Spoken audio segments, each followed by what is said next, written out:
বেলডাঙায় বাবরি মসজিদ বানাচ্ছে হুমায়ুন কবির। বেলডাঙাতেই আবার রাম মন্দিরের শিলান্যাস করা হয়েছে ভারতীয় জনতা পার্টির পক্ষ থেকে। 1 লক্ষ কণ্ঠে গীতা পাঠ হয়েছে। হুমায়ুন কবির আবার বলছে লক্ষ কণ্ঠে নাকি কোরআন পাঠও হবে। মন্দির হোক, মসজিদ হোক, গীতা পাঠ হোক, কোরআন পাঠ হোক, কোনোতে আপত্তি নেই। আপত্তি একটাই জায়গায়। হুমায়ুন কবির যে বলছেন 300 কোটি টাকা দিয়ে মসজিদ বানাবেন, একজন জনপ্রতিনিধি 300 কোটি টাকা দিয়ে মসজিদ বানাচ্ছেন, বিশেষ করে সেই বেলডাঙায়, যে বেলডাঙায় একটা হাসপাতালের খুব দরকার, জানেন তো, একটা ঠিকঠাক শিক্ষা প্রতিষ্ঠানের দরকার, যে বেলডাঙায় মাটির তলায় একটা অদ্ভুত বিষ লুকিয়ে রয়েছে, যেটা আমি বলছি না, ভারত সরকারের একেবারে একাধিক রিপোর্ট বলছে, ওয়ার্ল্ড হেলথ অর্গানাইজেশন বলছে, আর্সেনিক। সেই আর্সেনিক মুক্ত জল দেওয়ার জন্য ওখানে হোক না কয়েক কোটি টাকা খরচ করে একটা ওয়াটার ট্রিটমেন্ট প্ল্যান্ট। জনপ্রতিনিধি যখন ধর্মের খেলায় মাতে, তখন আমরা আম জনগণ যাই কোথায় বলুন তো? আজ এই নিয়েই আমাদের হাল্লা বল। মসজিদে আপত্তি নেই, মন্দিরে আপত্তি নেই, গীতা পাঠে আপত্তি নেই, কোরআন পাঠেও আপত্তি নেই। আপত্তি রয়েছে আম জনতার আবেগ নিয়ে খেলায়। আমাদের সঙ্গে আর যারা আছেন আসুন আলাপ করে নিই, আসবো, কিন্তু তার আগে আপনাদের একটা ছোট্ট প্রতিবেদন দেখাই। কি অবস্থা বেলডাঙায় এই মুহূর্তে? রাজ্য রাজনীতি ঠিক কোন দিকে এগোচ্ছে? বাংলার রাজনীতি কি এরকম কখনো ছিল, নাকি এই রাজনীতির আমদানি হয়েছে ইদানিংকালে? দেখুন। যে বাংলায় একদিন কাজী কবি লিখতেন শ্যামা সঙ্গীত, যেখানে লালন ধর্মের বেড়াজাল টপকে শোনাতেন মানুষের গান, সেই বাংলায় আজ কেমন করে যেন ধর্ম পুঁতে দিচ্ছে বিভেদের বীজ।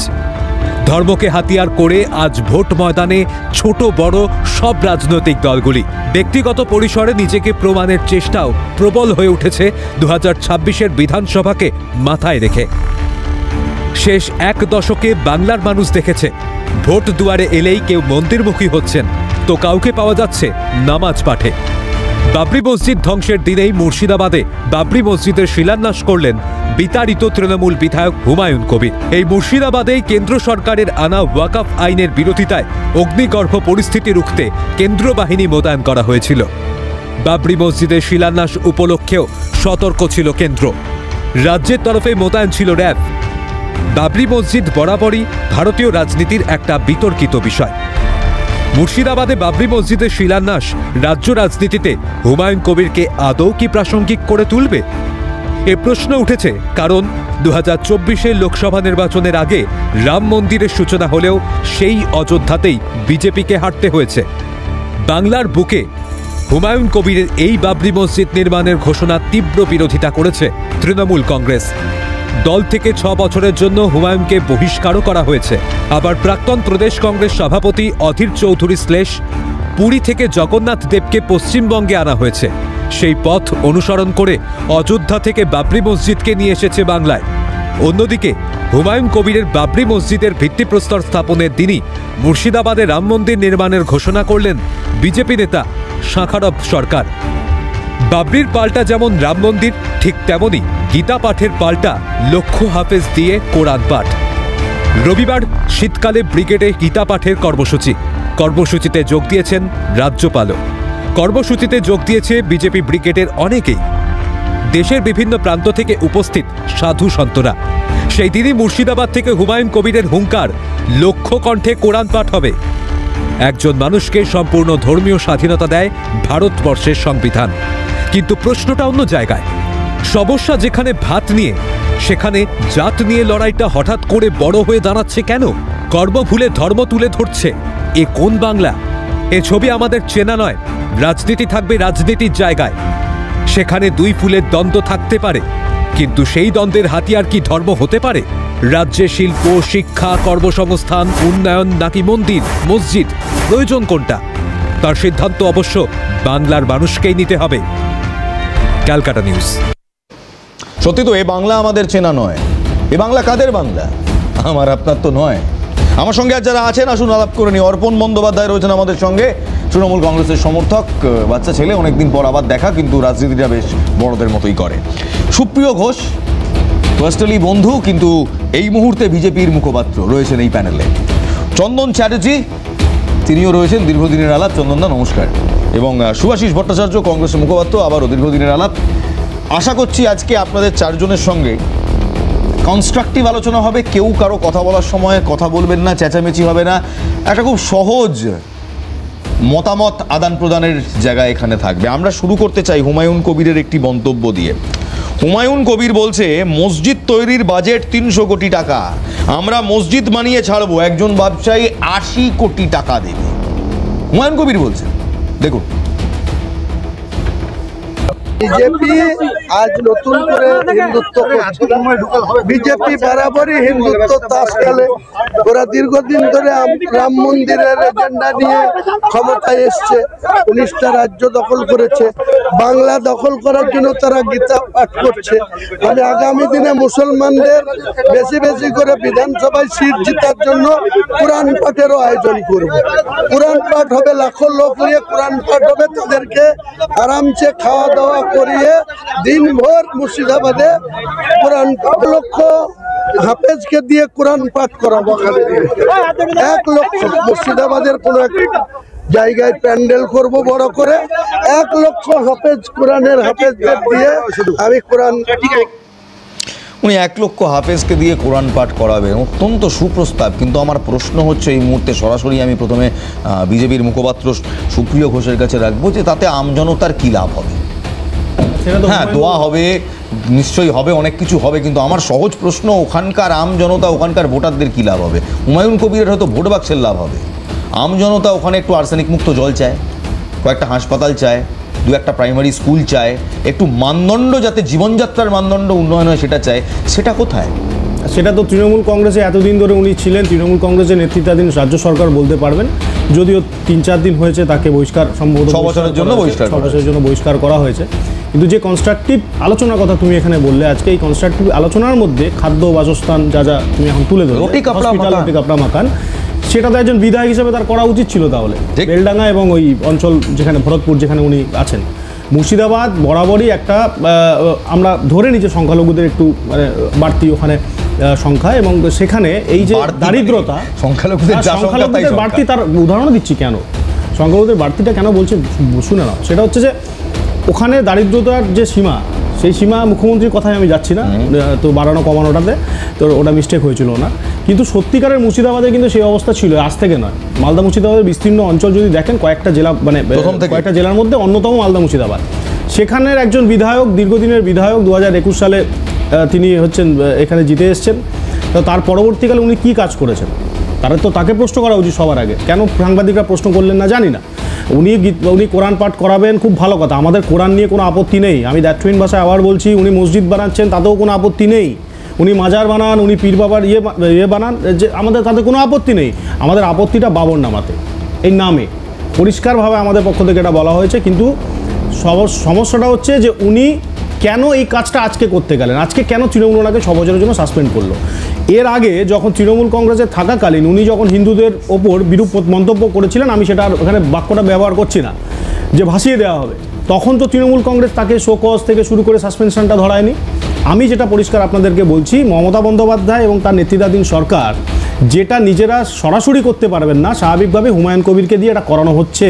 এবং আমরা এটা মনে করি যে তৃণমূল কংগ্রেসের সাসপেনশনটার কী দশা, সেটা আরাবুল থেকে শুরু করে বিভিন্ন নেতারা যারা প্রতিবার হয়েছেন, এবং পরবর্তীকালে সেই সাসপেনশন হঠাৎ করে নির্বাচনের আগে এসে উঠে যাওয়াটাও আমরা দেখেছি। সুতরাং এই সাসপেনশন কেন হয়েছে সেটা আমি তৃণমূল কংগ্রেস বলতে পারবেন। আসবো, কিন্তু তার আগে আমি শুধু একটা ফ্যাক্টস অ্যান্ড ফিগার্স দিতে চাই। ওয়েস্ট বেঙ্গলের অ্যাভারেজ, স্টেট অ্যাভারেজ পভার্টির যদি রেশিও কিংবা পার্সেন্টেজ দেখি, 8.60%। মুর্শিদাবাদের অ্যাভারেজ পভার্টি হেড কাউন্ট 2015-16 ছিল 27.23, 2022-23 লাস্ট নেওয়া হয়েছে 11.97। স্টেট পভার্টির থেকেও বেশি, অর্থাৎ পশ্চিমবঙ্গের দরিদ্রতম ডিস্ট্রিক্ট কিংবা জেলা উত্তর দিনাজপুরের পর মুর্শিদাবাদই। সেই মুর্শিদাবাদে এই মুহূর্তে ধর্মের রাজনীতি হবে নাকি উন্নয়নের রাজনীতি হবে? সুপ্রিয়, একটা জিনিস কি তুমি এড়িয়ে যেতে পারবে? এই আজকে তুমিও যেটা বলছো যে হ্যাঁ সত্যি, তুমি তো মানবে যে ওখানে উন্নয়নের রাজনীতি হওয়া দরকার, এই মানুষগুলোর হাতে টাকা আসা দরকার, তা এই ধর্মের রাজনীতিটা শুরু কে করেছে? তোমরা করোনি? আমরা ধর্মের রাজনীতি কোথায় করলাম? মানে আমরা কোথায় ধর্মের রাজনীতিকে সরাসরি এনে ধর্ম নিয়ে আমরা প্রচারের আলে এনেছি? আমাদের হঠাৎ করে আমাদেরকে যে একটা বারবার বলা হয় নিরপেক্ষ দেশ থেকে তোমরা হিন্দু রাষ্ট্র বানিয়ে দিতে চাইছো। আমি একটা কথা, চাইতে অনেক কিছু অনেকেই পারে, আমিও কালকে চাইতে পারি প্রধানমন্ত্রী হবো, মুখ্যমন্ত্রী হবো, পার্টি লাইনে কিছু বলা নেই। তাতে কি এসে গেল? তাতে চাইতেই পারে কেউ ধর্ম নিয়ে। আমি আবার বলছি তো, আমাদের মসজিদ বানানো নিয়ে কোনো সমস্যা নেই, বানাকটাও নেই, কিন্তু আমার প্রশ্ন একটা জায়গাতে, এটা যদি তুমি আমার বিধায়কের কথা বলবে, আমি সরাসরি বলবো তুমি আমায় জানো, যদি তুমি 5 বছর ধরে বিধায়ক ছিলে ভাই, যে রাজনৈতিক দলের ছত্রছায়ায় থাকো, তাদের হাইকমান্ড তোমাকে এই প্রশ্নগুলো করেননি কেন? যে ভাই তুমি তোমার ওখানে মিড ডে মিলের খাবারগুলো বাচ্চাদেরকে পৌঁছতে পারলে না কেন? তুমি ওখানে হসপিটাল তৈরি করতে পারলে না কেন? শুধু তাই নয়, আঙ্গনওয়াড়িতে অন্তঃসত্ত্বা মহিলারা প্রত্যেকটা জায়গাতে মাননীয় মুখ্যমন্ত্রী প্রশাসনিক মিটিং করতেন, সেখানে হুমায়ুন বাবুকে দেখা যেত। তাহলে কি প্রশাসনিক মিটিং 5 বছর ধরে মাননীয় মুখ্যমন্ত্রী করলেন, হুমায়ুন বাবুকে এই প্রশ্নটা কেন করলেন? এবার এখানেই আমরা যে তথ্যটা পাচ্ছি, সূত্র মারফত যে তথ্যটা পাচ্ছি, যতবার হুমায়ুন কবিরের কাছে রাজ্য সরকার কাজের খতিয়ান চেয়েছে, ততবার দলকে ব্ল্যাকমেল করার চেষ্টা করেছেন হুমায়ুন কবির। আমার প্রশ্ন অর্পণের কাছে এটাই, যে ব্ল্যাকমেল করেছেন আর আপনারা ব্ল্যাকমেল হয়েছেন? প্রথম কথা তো আপনি বললেন এটা সূত্রের তথ্য। আমরা যারা দলের সঙ্গে সম্পৃক্ত, দলের বিভিন্ন শাখা সংগঠনের দায়িত্বে রয়েছি, বা আমাদের কাছে এই ধরনের কোনো তথ্য নেই যে ওনার কাছে কাজের খতিয়ান চাওয়া হয়েছে। তথ্যগুলো আমাদের কাছেই থাকবে। ঠিক আছে, আমার দলের তথ্য আপনি রাখছেন, এটা খুব ভালো ব্যাপার। আমি আপনার না, এখানে সমস্ত দলের তথ্যই আমরা রাখি। ঠিক আছে, কিন্তু আমি ব্যক্তিগতভাবে বলতে পারি, আমি দলের একটি নির্দিষ্ট শাখা সংগঠনের রাজ্য স্তরের একজন দায়িত্বপ্রাপ্ত হিসাবে আমার কাছে এই ধরনের কোনো তথ্য নেই। মানে উনি ব্ল্যাকমেল করেন এই নির্দিষ্টভাবে আপনি যে অভিযোগটা করছেন, যে তাকে কাজের খতিয়ান চাওয়া হয়েছে, উনি খতিয়ান না দিয়ে ব্ল্যাকমেল, খতিয়ান চাওয়া হয়েছে, উনি ব্ল্যাকমেল করেছেন, এই ধরনের কোনো তথ্য অন্তত আমার কাছে নেই। তাহলে তো ব্যাপারটা খুব ক্লিয়ার হয়ে যাচ্ছে, স্পষ্ট হয়ে যাচ্ছে, উনি কাজ করেননি, আপনারা জেনেও কোনো অ্যাকশন নেন না। আমার কথাটাকে আপনি ভুলভাবে পরিবেশিত করছেন। আমি বলেছি আমার কাছে নির্দিষ্টভাবে আপনি যে সূত্রের তথ্য দিচ্ছেন, সেই তথ্য আমার কাছে নেই, আমি আপনার থেকেই প্রথম শুনলাম। কিন্তু নিশ্চিতভাবে এটা অস্বীকার করার কোনো জায়গা নেই যে বিগত দিনে যখনই উনি পার্টি লাইনের বাইরে কোনো মন্তব্য করেছেন, বা এমন কোনো মন্তব্য করেছেন যাতে দল বা রাজ্য সরকার অস্বস্তিতে পড়তে পারে, বা দল বা রাজ্য সরকারের মতামত নয়, যখন তাকে দলের পক্ষ থেকে, যেহেতু উনি তৃণমূল কংগ্রেসের একজন বিধায়ক, তাকে যখন দলের পক্ষ থেকে কিংবা বিধানসভার মাননীয় অধ্যক্ষ তাকে যখন সেই বিষয় সম্পর্কে সতর্ক করেছে, তার মধ্যে আমরা প্রচণ্ড অ্যারোগেন্সি দেখেছি। এই ঘটনা 3 বার ঘটেছে।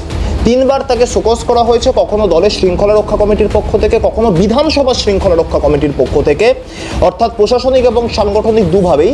তার মধ্যে আমরা অ্যারোগেন্সি রেখেছি দলের একজন কর্মী হিসাবে, আমাদের প্রত্যেকের কাছে সেটা অত্যন্ত দৃষ্টিকটু ছিল। তো আজকে দল তার বিরুদ্ধে ব্যবস্থা গ্রহণ করেছে, এবং অত্যন্ত নির্দিষ্টভাবে বলতে গেলে ধর্মাচরণ, ভারতবর্ষের মতো একটি ধর্মনিরপেক্ষ রাষ্ট্রে যে কোনো মানুষ, যে কোনো ধর্মাবলম্বী মানুষ তার ধর্মক্ষেত্র তৈরি করে ধর্মাচরণ করতেই পারে না। ব্যাপারটা কিন্তু কোথাও ধর্মের নয়, ধর্ম তো ছিল, আছে, থাকবে। সমস্যা হলো যখন বেলডাঙ্গার মতো একটা ইম্পাওয়ারিশড সেক্টর, একটা ইম্পাওয়ারিশড ল্যান্ড উন্নয়নের কোনো কথাই বলে না, 2026-এর ভোটে টার্গেট করছে ধর্মকে ইস্যু করে। এখানে মানুষের রুটি, কাপড়া, মাকান সব হওয়া। আপনারা কি বুকে হাত দিয়ে বলতে পারবেন যে বাংলায় এই রাজনীতি আপনারাও দায়ী এর জন্য?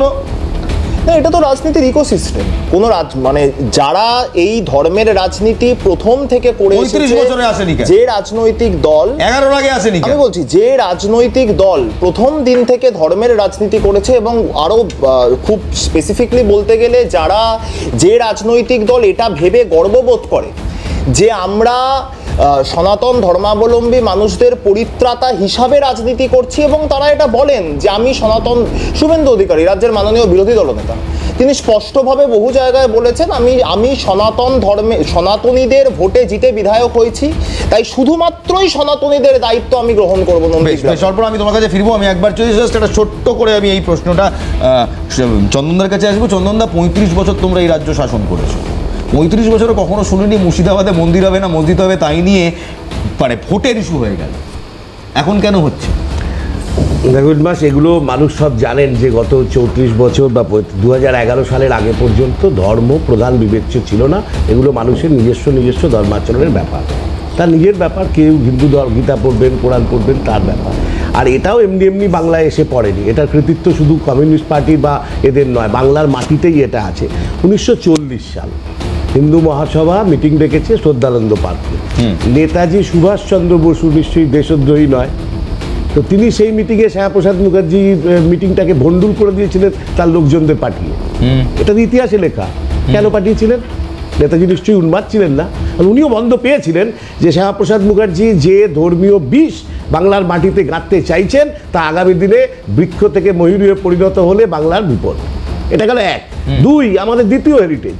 আচ্ছা ঠিকই তো, কোরআন, পুরাণ, বেদ, বেদান্ত, বাইবেল, ত্রিপিটক, জেন্দা বেস্তা গ্রন্থ সাহেব পড়ে যাও যত শখ, কিন্তু কেন এ পণ্ডশ্রম? মগজে হানিচ শুল, দোকানে কেন এ দর কষাকষি, পথে ফোটে তাজা ফুল? কে লিখলেন? নজরুল ইসলাম।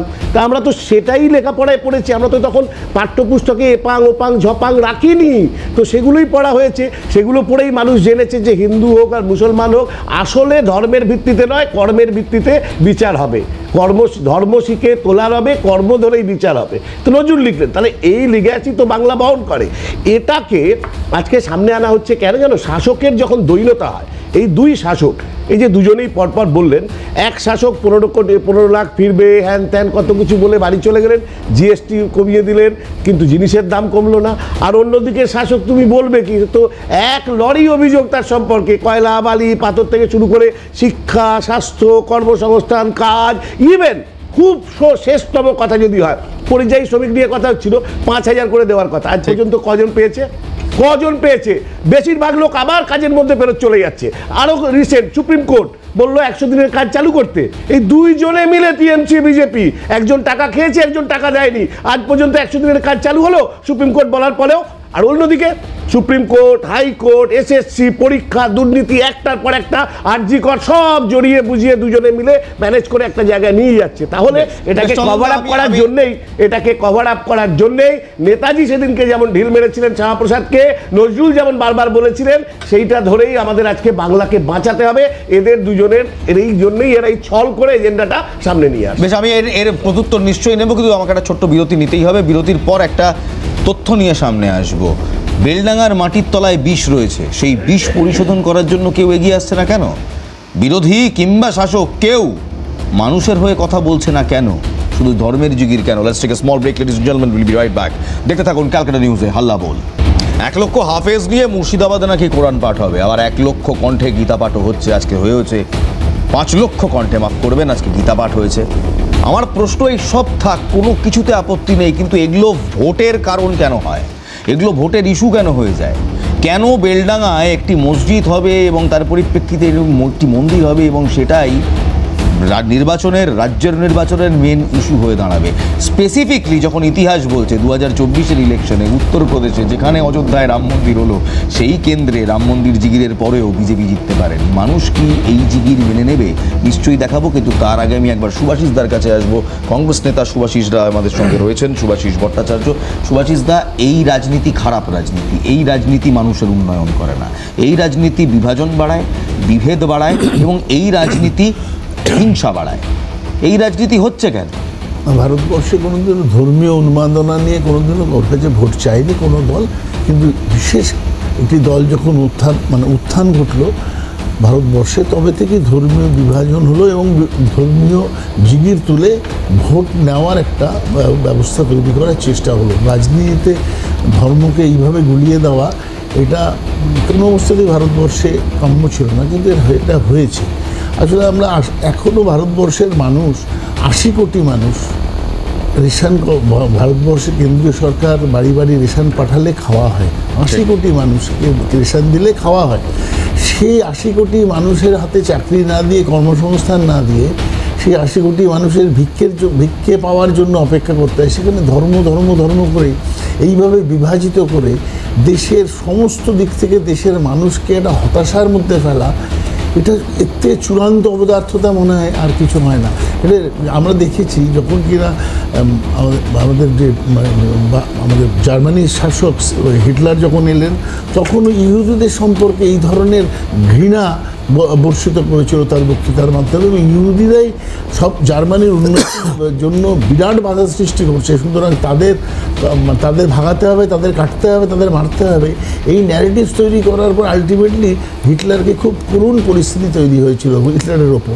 আজকে ভারতবর্ষ সেই জিনিস হচ্ছে, ভারতবর্ষে একটা ফ্যাসিস্ট সরকার চলছে, যে সরকার অ্যাবসলিউটলি মানে ধর্মকে সামনে রেখে মানুষের মধ্যে বিভাজিত করে একটা ঘৃণা তৈরি করছে। ঘৃণা তৈরি করার পরে যদি কোনো রকম অশান্তি তৈরি হয় ভারতবর্ষের বুকে, সেই অশান্তির উপর রুটি শেখে, রাজনৈতিক রুটি শেখে তারা ক্ষমতায় থাকতে চায়। আচ্ছা, আমাকে ইলমাস বলো তো, নরেন্দ্র মোদী এই নিয়ে 3বারের টার্মে প্রধানমন্ত্রী হলেন, 3বারের টার্মের পর 36 থেকে 37% বেশি ভোট বাড়ছে না, তাহলে কি ধর্মের বিভাজনের জন্য যে মানুষকে তৈরি করার কথা ভাবছে নরেন্দ্র মোদী, সেটা বিভাজিত হচ্ছে না? ভারতবর্ষের মানুষ ধর্মের মধ্যে আমি এই প্রশ্নের উত্তরটা একবার সুপ্রিয়র কাছ থেকে একটু বলে নিই। সেটা ভারতবর্ষের হাঙ্গার ইন্ডেক্স কোথায়, ভারতবর্ষের বেকার কত, ভারতবর্ষের আমাদের স্বাধীনতা গণতন্ত্র কতটা আছে, বেলডাঙায় ফিরছি। আজকে এটা তৈরি হলো কবে? যবে থেকে মমতা ব্যানার্জি 1998 সালে বিজেপি নামক শক্তির সাথে পশ্চিমবাংলায় গাঁটছড়া বেঁধে বামফ্রন্টকে হারাবে বলে আরেকটা সাম্প্রদায়িক শক্তিকে এন্ট্রান্স দিল, তবে থেকে এই বাংলার বুকে অশান্তি তৈরি হলো। যে অশান্তি কোনোদিনও শ্যামাপ্রসাদ থাকতে, যেখানে শ্যামাপ্রসাদকে মানুষ ডিসকার্ড করেছে, ওরা বিজেপির লোকেরা শ্যামাপ্রসাদকে সবচেয়ে বড় আইকন ধরে, সেই মানুষটা থাকাকালীন মাত্র একটা সিটে শ্যামাপ্রসাদ জিতেছিলেন। বেশ, ধন্যবাদ। আমি একবার সুপ্রিয়র কাছে যাবো। সুভাষিতা, বাকিদের একটু কথা বলার সময় দিতে হবে।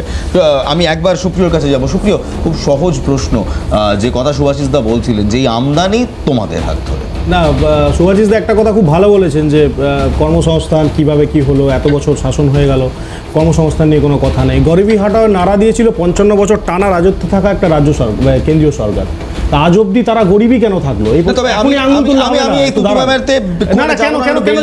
তুমি এইটা শোনাবে, আমারটা শোনাবে। দ্বিতীয় যেটা, শ্যামাপ্রসাদজিকে নিয়ে এতগুলো কথা বলা হলো না, শ্যামাপ্রসাদজিকে নিয়ে বামপন্থীরা এতগুলো কথা বললেন, তাহলে ডাইরেক্ট অ্যাকশন ডেতে জ্যোতি বসু ওখানে কি করছিলেন? সেদিনকে কি ধর্ম ছিল না? যেদিনকে সোহরাওয়ার্দী ওখানে অ্যানাউন্সমেন্ট করছিলেন, জ্যোতিবাবু কি করছিলেন? হাত মেলা, এখন মাঝখানে বললে হবে না, এখন মাঝখানে বললে হবে না, সত্যিটা জানতে হবে। বামপন্থী আমাকে বোঝাতে আসবেন না। এই বামফ্রন্টের কার্যকারিতার জন্য, এই বামফ্রন্টের এই বামফ্রন্টের কার্যকারিতার জন্য পশ্চিমবঙ্গের শাসন ক্ষমতায় থাকা বামপন্থীদের বিরোধিতা সিধু সংগঠন করেছিল। আমি প্রথমেই বলেছি, আমরা যখন আমরা কোনো তরজায় যাব না, প্যান্ডেল করে বই বেচে কেন? ওখানে রাজনীতি নেই? ধর্ম বেচে না, বই বেচে, ধর্ম বেচে না, বই বেচতে জানেন আপনারা, আপনারা সমস্ত কিছু বেচেছে। সুরাবর্তীকে সাপোর্ট করেছিলেন, ডাইরেক্ট অ্যাকশন দিতে হিন্দুদের একটা জ্যোতিবাবু বলেছিলেন আপনাদের বল, কারণ ধর্ম ছাড়া আপনাদের কাছে আর কিছু নেই, ধর্ম ছাড়া কিচ্ছু নেই, ধর্ম ছাড়া কিচ্ছু নেই, কিছু দিয়ে বলার উপায় নেই আপনাদের। সুপ্রিয় এবং চন্দনদা দুজনকেই বলবো, যদি ডাইরেক্ট অ্যাকশন এর কথাই বলি না, সুপ্রিয়, যদি আমরা ডাইরেক্ট অ্যাকশন এর কথা বলি, তাহলে দুর্গাপূজার প্যান্ডেলের বাইরে ভিক্ষা চাইছেন, ধর্ম থাকবে না কেন? ধর্ম দুর্গাপূজার প্যান্ডেলের বাইরে ভিক্ষা চাইছেন। দুজনেই শুনুন, ধর্ম নিয়ে রাজনীতি সবাই করে, কম বেশি, ছোট বেশি, ছোট বড় সবাই করে। ধর্মকে রাজনীতিতে এনেছে আমার বক্তব্য খুব সহজ, যদি ডাইরেক্ট অ্যাকশন ডে ধর্ম নিয়ে ভিক্ষা চাইছেন আপনারা, লোটা নিয়ে, তাহলে সুপ্রিয় চন্দনদার যদি ডাইরেক্ট অ্যাকশন ডেরই কথা হয়, তাহলে এই তথ্যটাও সামনে রাখতে হবে যে গোপাল মুখার্জি ওরফে গোপাল পাটা, যাকে নিয়ে সিনেমা টিনেমা বানিয়ে ফেললেন কোনো এক পরিচালক, যাকে একেবারে হিন্দুদের সনাতন ধর্মের পরিত্রাতা হিসেবে দেখানো হলো, তিনি কিন্তু সেদিন সেই তালতলা কিংবা সেই সেন্ট্রাল অ্যাভিনিউ অঞ্চলে মুসলমানদেরও বাঁচিয়েছিলেন। এই তথ্য আপনাকে কে দিল? আরে হ্যাঁ, এই তথ্য কে দিল? মানে এক সেকেন্ড, এই তথ্য কে দিল? এই তথ্য কে দিল আপনাকে? বামপন্থীরা, বামপন্থী ইতিহাসবিদরা, স্যার বামপন্থী ইতিহাসবিদরা তো ওনার যারা বাবরের ইতিহাস পড়াতে বাধ্য করেছিল, তাই তো যারা বাবর এবং মুঘলদের ইতিহাস পড়াতে বাধ্য করে, ছত্রপতি শিবাজীদের ইতিহাস পড়াতে পারে না। এই বামপন্থীরাই করেছে এগুলো। সুপ্রিয়, শুনতে হবে, যখন সাংবাদিকদের আপনি প্রশ্ন করেন এই তথ্য কে দিল, নিশ্চয়ই সোর্স। আপনাকে আমি আজকে কোন সাংবাদিক সোর্স বলবে না, আমি আপনাকে বলছি ওনার নিজের গ্র্যান্ডসন,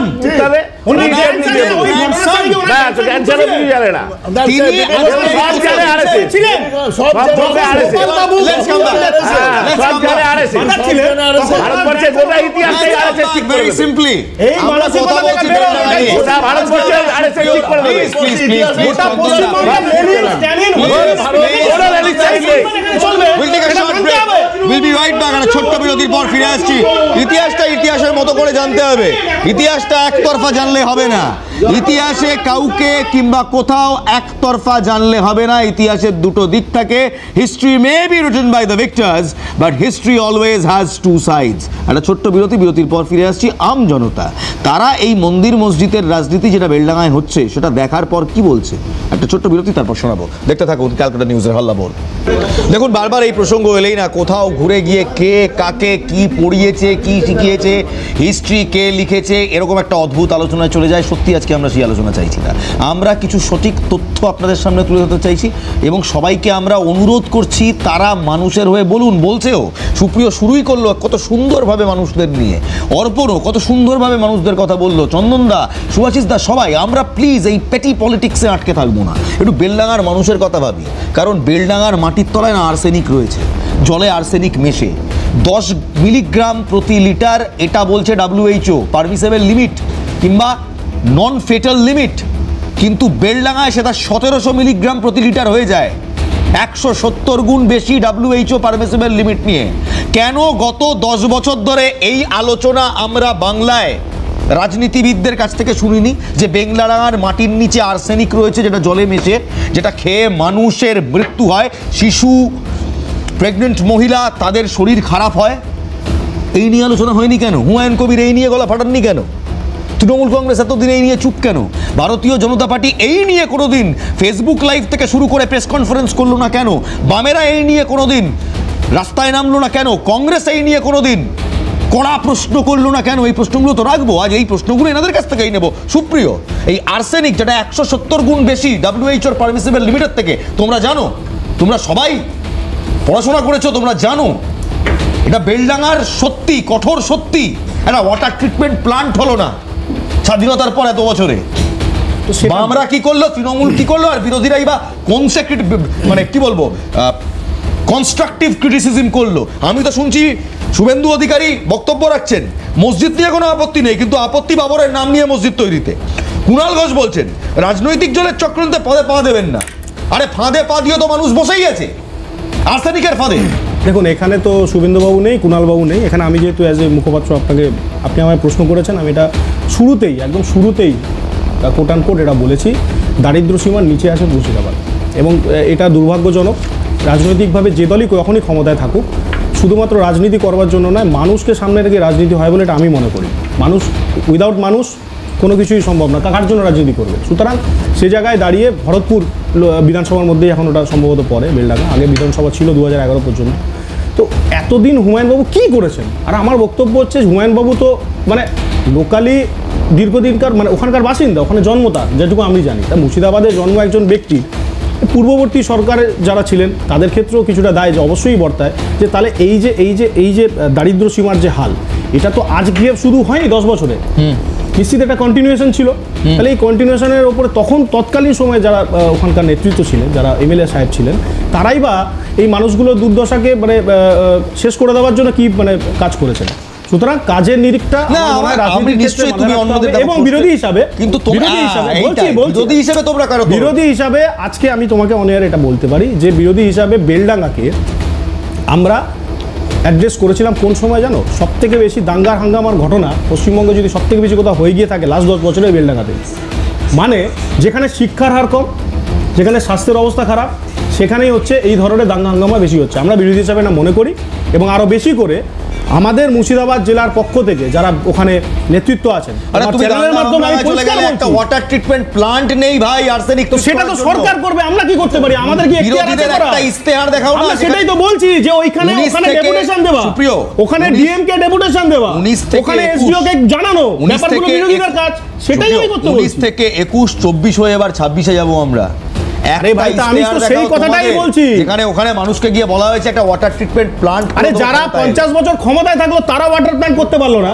বিজেপি 16 থেকে দাঁড়াও, বিজেপি 16 পর থেকে উত্থান তোমরা বলো তো, সকলেই বলে, তুমি না সকলেই বলে, তাহলে 19 বলে, তাহলে 19 থেকে আজকে 25-এর তুমি গ্রাফ দেখতে চাইছো বিরোধী হিসাবে তুমি কি করলে?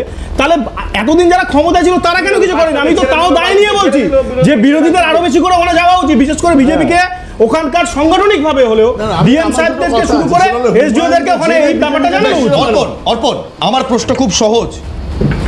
আজকে যদি কোনো রাজনৈতিক দলের ইস্তেহারে দেখতাম যে আমি এখান থেকে পভার্টি দারিদ্র হাঁটাবো, মুছে ফেলবো, আমি এখানে একটা স্কুল করব, আমি এখানে একটা হাসপাতাল করব, আমি একটা আর্সেনিকের জন্য ওয়াটার ট্রিটমেন্ট প্লান্ট করব, তাহলে বুঝতাম মানুষের কথা বলা হচ্ছে। এই ইস্তেহার তো চোখে পড়লো না। কেউ বলে মন্দির বানাবো, কেউ বলে মসজিদ বানাবো। আমি খুব নির্দিষ্ট, আমার একটাই প্রশ্ন, এগুলো বানানো হলে কি জলটা নিজে নিজে পরিশুদ্ধ হয়ে যাবে? তোমরা কি সত্যি এটা বিশ্বাস করো? না, আমি উত্তরটা দিয়ে একদমই পরিশুদ্ধ হবে না, এবং আমি অত্যন্ত দায়িত্ব সহকারে বলতে পারি আমার দল তৃণমূল কংগ্রেসের কোনো ইস্তেহারে আপনি এটা দেখাতে পারবেন না বিজেপির মতো। বিজেপির ইস্তেহারে ছিল, প্রতি বছর ছিল রাম মন্দিরের কথা। আপনি তৃণমূল কংগ্রেসের ইস্তেহারে, কোনো ইস্তেহারে দায়িত্ব সহকারে বলতে পারি আপনি কোনো মন্দিরের উল্লেখ দেখাতে পারবেন না, মন্দির, মসজিদ, গির্জা, হোয়াট এভার। কিন্তু দীঘায় একটা মন্দির হয়, দীঘায় মন্দির হয়, সেটা সেই জগন্নাথ মন্দিরের যে ট্রাস্ট, সেই ট্রাস্ট তৈরি করে, এবং নির্দিষ্ট যে মন্দিরগুলো তৈরি হয়েছে নিশ্চিতভাবে রাজ্য সরকার জমি দিয়েছে, কিন্তু মন্দির তৈরি করেছে সেই মন্দির কর্তৃপক্ষ বা ট্রাস্ট। এবার আমি যেটা বলতে চাইছি সেটা হচ্ছে যে হুমায়ুন কবির 2021 সাল থেকে ওখানে তৃণমূল কংগ্রেসের বিধায়ক ছিলেন, এখনো অব্দি উনি বিধায়ক, দল থেকে বহিষ্কৃত। কি করলেন? এবং তৃণমূল কংগ্রেসের বিরুদ্ধে গর্জে উঠলেন। আমি বলছি, আমি উত্তর দিচ্ছি, ইলবাস দাবি উত্তর করলেন তৃণমূল কংগ্রেসকে। আমি আপনার উত্তরটাই দিচ্ছি, সেটা হচ্ছে হুমায়ুন কবির ওখানে আপনি যে আর্সেনিকের জন্য ওয়াটার প্ল্যান্টের কথা বলছেন বা এই ধরনের যা ওখানে প্রয়োজন ছিল সেগুলো উনি করতে পারেননি বলেই তৃণমূল কংগ্রেস বারংবার ওনাকে দলীয়ভাবে কখনো অভ্যন্তরে কখনো সবার সামনে সতর্ক করেছে, তার সাথে কথা বলার চেষ্টা করেছে, কিন্তু আলটিমেটলি কোনো সুরাহা হয়নি, এবং অনেকগুলি কারণ একত্রিত হয়ে আজকে হুমায়ুন কবির বহিষ্কৃত। নাম্বার 1। নাম্বার 2 হচ্ছে এটা মনে রাখতে হবে ইলবাস দা, যে এই হুমায়ুন কবির 2019 সালের লোকসভা নির্বাচনে ওই মুর্শিদাবাদ লোকসভা কেন্দ্র থেকে ভারতীয় জনতা পার্টির প্রার্থী ছিলেন। তো সেই সময় আমরা কিন্তু ভারতীয় জনতা পার্টির পক্ষ থেকেও কোনো ইস্তেহার দেখিনি যে ওখানে একটা ওয়াটার প্ল্যান্ট তৈরি করার প্রয়োজন আছে। যে সময় হুমায়ুন কবির প্রার্থী ছিলেন রেজিনগরের ভূমিপুত্র এবং ভরতপুরের জনপ্রতিনিধি। না, তারপরেও হুমায়ুন কবিরকে সাদরে আমন্ত্রণ করেছিল তৃণমূল এবং টিকিটও দিয়েছিল বিধায়ক। আরে সে তো অর্জুন সিং, আমাদের তোমার দল থেকে আমার দলে, আমার দল থেকে আবার তোমার দলের কাছে তুমি সাদরে আমন্ত্রণ করে টিকিট দিয়েছো। বিষয় যেটা হুমায়ুন কবিরকে নিয়ে আজকে একটা স্টেটমেন্ট, অনেকগুলো স্টেটমেন্ট এসেছে, তার মধ্যে জনাব ফিরহাদ হাকিম এবং বিশেষ করে মমতা বন্দ্যোপাধ্যায় তো এখনো সেভাবে আসেনি, তৃণমূলের মুখপাত্রদের এসছে, সেটা হচ্ছে যে সম্প্রীতিকে নষ্ট করার দায় ওনাকে বহিষ্কার করা হলো। আমার বক্তব্য যে আজ থেকে 1 বছর আগে যখন এই ভাগীরথীর জলে ভাসিয়ে দেবে, সেই তথ্য এখানে বলছি না, সেই সময় তৃণমূল কংগ্রেস তাহলে সেই অ্যাকশনটা নেয়নি কেন? তাহলে আজকের দিনটা দেখতে হতো না? আমার তো প্রশ্নটা আরেকটু গভীরে গিয়ে প্রশ্নটা, 1 বছর আগে অ্যাকশন নয়, এই অ্যাকশনটা কবে নেওয়া হবে? কারণ আমি কোনোদিন কাউকে সত্যি, আজকে যখন আমি এই শোয়ের জন্য রিসার্চে বসেছিলাম, এই তথ্যটা আমার কাছেও আজকে নতুন। আর্সেনিক আছে জানতাম, কিন্তু কি অবস্থাটা এখন নতুন, এবং আমি যখন ঘাঁটছি গত 10-15 বছরের ইস্তেহারগুলো, আমি এক লাইন খুঁজে পাচ্ছি না। আসলে এখানে প্রতিযোগিতামূলক একটা ধর্মীয়করণ চলছে, প্রতিযোগিতামূলক একদম রীতিমতন কম্পিটিশন চলছে তৃণমূল কংগ্রেসের সাথে বিজেপির। আচ্ছা, ভারতবর্ষতে তুমি যদি সব জায়গায় যাও, এরা এক্ষুনি বলে হুমায়ুন কবিরকে কেন বহিষ্কার করা হতো? এর আগেও 3বার হয়েছিল, তারপর আবার ফেরানো হয়েছে, কেন হয়েছে? ব্রিজভূষণ নামে বলছে, ব্রিজভূষণের নামে কুস্তিগিররা, মহিলা কুস্তিগিররা বলছে আমাদের যৌন নির্যাতন করা হয়েছে, তারপরেও তাকে প্রধানমন্ত্রী নিয়ে ঘুরছেন। প্রজ্জ্বল রেবেন্না যে 2000 রেপ কেসের আসামি, সেগুলো ভিডিও করেছে, তাকে ভোট দেওয়ার জন্য প্রধানমন্ত্রী অ্যাপিল করছে। আমি বলি, সুতরাং এই বিজেপি, অধীর বাবু ছিল, অধীর বাবু যতদিন ছিলেন ততদিন এই ঘটনা কোনোদিনও ঘটেনি।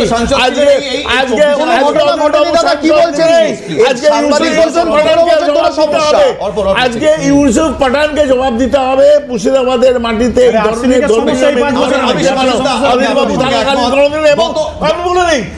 হুমায়ুন কবির কোনদিনও কংগ্রেসে থাকাকালীন এই প্রস্তাবনা নিয়ে আমি সুভাষিস দা আপনার সঙ্গে একমত। গত 1 বছরের খতিয়ান, কাজের খতিয়ান নিশ্চয়ই ইউসুফ পাঠান দেবেন, কিন্তু 2024-এর আগে অবধি তো মুর্শিদাবাদ কার কন্ট্রোলে ছিল? মুর্শিদাবাদে সারা জীবনে রাজ্য সরকার যে কন্ট্রোল করছে তার কন্ট্রোলে মুর্শিদাবাদ ছিল। অধীর বাবু কতদিন এমপি ছিলেন? অধীর বাবু কতদিন? না এটা একটা এমপির কাজ কোনো অবস্থায়। অধীর বাবু ঠিক যেমন এটা সত্যি যে ভারতীয় জনতা পার্টির কোনো ইস্তেহারে আর্সেনিক প্ল্যান্টের কথা পাওয়া যায়নি, তেমন অধীর বাবুরও কোনো বক্তব্য প্রতিবার আর্সেনিকের কথা বলা হয়েছে। আমি একটা ছোট্ট কথা বলবো, একটা ছোট্ট তথ্য দিই। পশ্চিম বাংলা জুড়ে আর্সেনিক নিয়ে আমাদের লড়াই ছিল এবং আমাদের একটা ছোট্ট তথ্য দিই। এই ভরতপুর মানে বেলডাঙ্গা যে বিধানসভার আওতায় পড়ছে ভরতপুর, এটা মুর্শিদাবাদ লোকসভা কেন্দ্রের মধ্যে পড়ে। এই মুর্শিদাবাদ লোকসভা কেন্দ্রে 2014 থেকে 2019 সাংসদ ছিলেন সিপিআইএম এর বদরুদ্দোজা খান। তিনি কি করেছিলেন? তিনি সেই সময় কি করছিলেন? 2014 থেকে 19 তো আমাদের সাংসদ ছিল না। 2014 থেকে 19 বহরমপুর, জঙ্গিপুর, মুর্শিদাবাদ তিনটে লোকসভা কেন্দ্রে সিপিএম মানে সিপিএম এবং কংগ্রেসের সাংসদ ছিল। আমাদের গ্রামে কোনো চোর ধরা পড়লে সঙ্গে সঙ্গে বলে যে আগের এই চোর চুরি করেনি। আপনারা দায়িত্বটা কি গ্রহণ করেছেন? শূন্য হয়ে গেছে, নিশ্চিহ্ন হয়ে যাওয়া একটা দল। আপনারা কি দায়িত্ব গ্রহণ করেছেন? কি করেছে? মুর্শিদাবাদে আপনাদের জমানত চলে গেছে, জমানত চলে গেছে। ঠিক আছে, এই জল জীবন মিশন তার আওতায় টাকা দেওয়ার কথা কেন্দ্র সরকারে, রাজ্য সরকার সেটাকে নলবাহিত জল পিএইচসি-কে দিয়ে করায়। মমতা ব্যানার্জি দেখতে দেখতে 15 বছর হলো, মোদিজিরও ভাইও বায়নো করে 14 বছর হলো। আপনারা কি করেছেন তারপরে তথ্য দিচ্ছি। এখনকার অবস্থাটা আগে দেখে নিন। আপনি 43.32% আপনার ওয়েবসাইটের মধ্যেই রয়েছে। আপনি সেখানে জল পরিবহন দিতে পেরেছেন, জল পরিবহন দিতে পেরেছেন। জিএসটিতে টাকা আগের থেকে, আগে তো ছিলই না।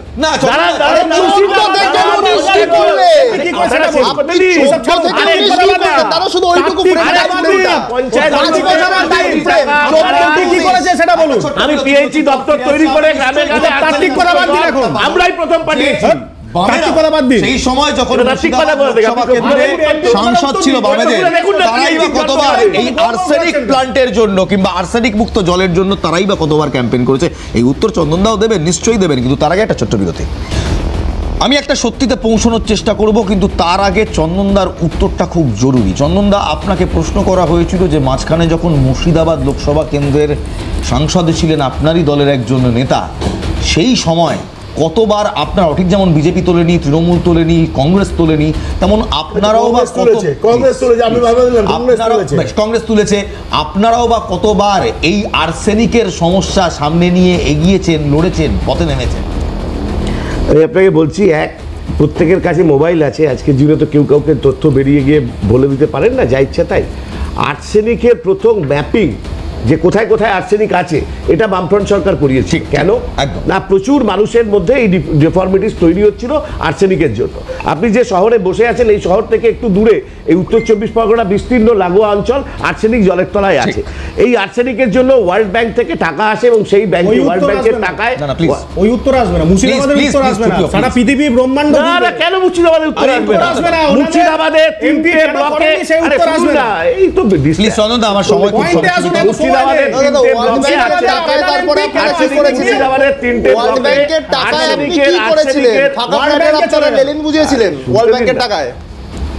আমার আছে ভাই।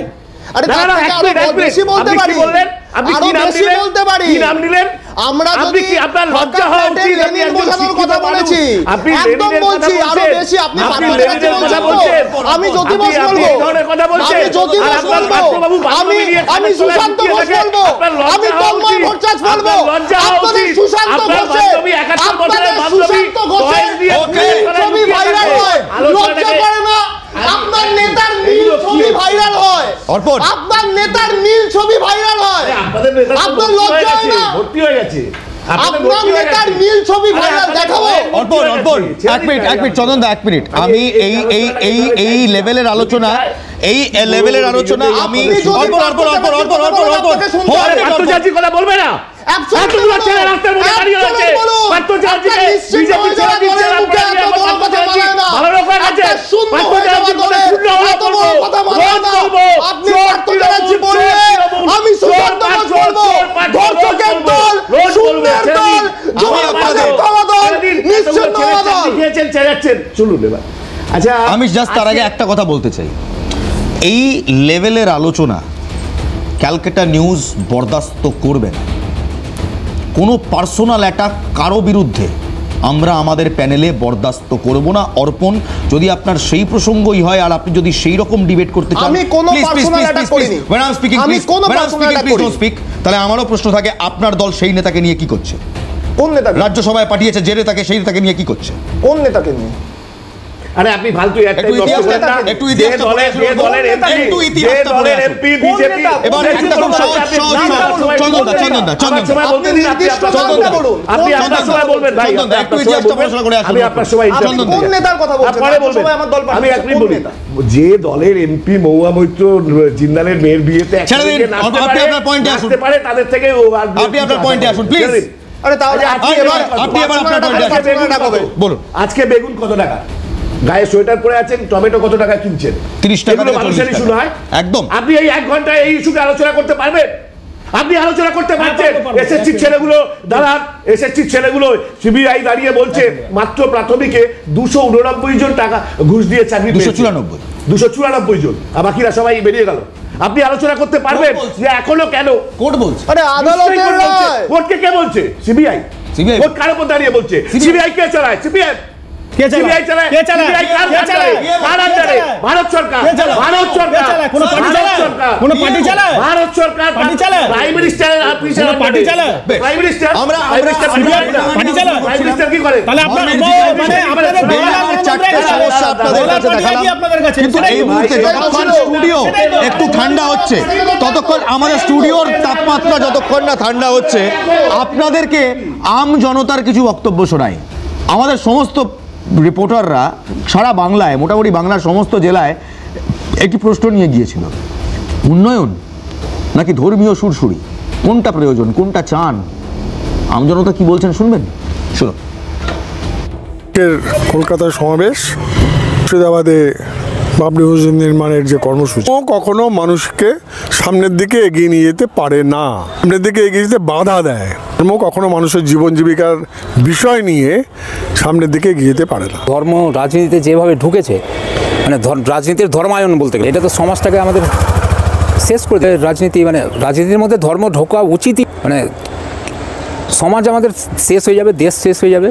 এইভাবে মেরুকরণ তো হচ্ছেই। চাই রাজনীতি এটা আমরা কিছু মনে করছি না, কিন্তু রাজনীতির ভিতরে ধর্ম না ঢোকানোই ভালো।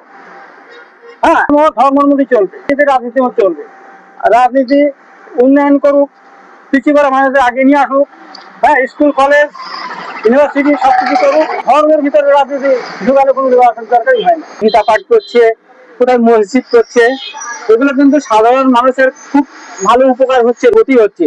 এতে কি ধর্ম যুদ্ধ হচ্ছে? এটাই চাই যে চন্দন দা, আপনি অনেকক্ষণ ধরে শেষ করার চেষ্টা করছিলেন। আমি প্লিজ সুভাষিস দা প্লিজ, আমি চন্দন দা প্লিজ কথা বলতে চাই না। আমি শুধু বলছি ইন্ডিগোর কালকে 1000 ফ্লাইট মুর্শিদাবাদ নিয়ে উত্তর নেই। হ্যাঁ, সারা পৃথিবী ঘুরবেন, একটু বলতে দিতে ওই পয়েন্টটা তো যাচ্ছেই না। আচ্ছা, নিশ্চয়ই আমি তো রয়েছি সেটা দেখার জন্য। প্লিজ 1000 ফ্লাইট উনি গোটা মানে সবই তো বুঝলাম। শেষ করতে আমার 1 সেকেন্ডে এত জ্বালা ধরছে কেন? ওনার এমপি সেটা জ্বালা ধরছে কেন ভাই? সুপ্রিম কোর্টে আমার দুঃখ হচ্ছে যে সুপ্রিম কোর্টে আরে চেঁচাচ্ছেন কি বসাই ধারা না, শুনুন যাওয়া হলো ইলেকট্রাল বন্ডে, গিয়ে দেখা গেল ইন্ডিগোর থেকে 31 কোটি টাকা বিজেপি খেয়েছে, তৃণমূল পেয়েছে সেখান থেকে 3 কোটি টাকা। এবার ইন্ডিগোর ফ্লাইটে লোকে দাঁড়িয়ে রয়েছে, দেশের এখন বিজেপি চাইবে, তৃণমূল চাইবে, ইন্ডিগোর ফ্লাইট থেকে 31 কোটি টাকা বিজেপি ইলেকট্রাল বন্ডে গেছে।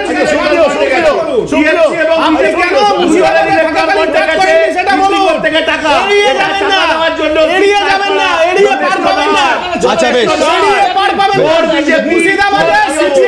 আমাদের সত্যি আজ আর সময় নেই, আমাকে শেষ করতেই হবে। কিন্তু একবার আমি বলবো, এই ছবিটা দেখেন, যে ছবিতে সমস্ত রাজনৈতিক দল শুধু নিজের কথা বলে যাচ্ছে। ভালো করে দেখুন, সবাইকে দেখুন, ভালো করে দেখুন। এরা আপনাদের জনপ্রতিনিধিরা, আমি এনাদের পার্সোনালি কোনো দোষ দিচ্ছি না, কিন্তু ভারতের রাজনীতির কোথাও মূলমন্ত্রটাই এটা হয়ে গেছে। সংসদেও দেখবেন, লোকসভাতেও দেখবেন, রাজ্যসভাতেও দেখবেন, হয় বিরোধীদের গাড় ধাক্কা দিয়ে বের করে দেওয়া হচ্ছে, নাই সবাই একসঙ্গে চিৎকার চেঁচামেচি করছে। আমাদের এখানে বিধানসভায় কিংবা আমাদের স্টেট অ্যাসেম্বলিতে একই জিনিস দেখা যায়।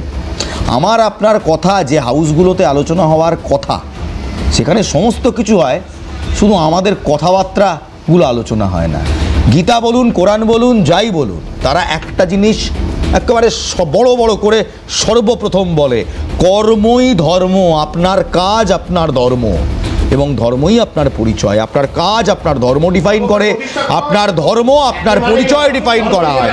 সমস্যা হলো আজ বেলডাঙায় একটা আর্সেনিক মুক্ত পানীয় জল প্রতিস্থাপন করাটাই ছিল কর্ম, যেটা আমাদের নেতাদের ধর্মটাকেও দর্শাতো।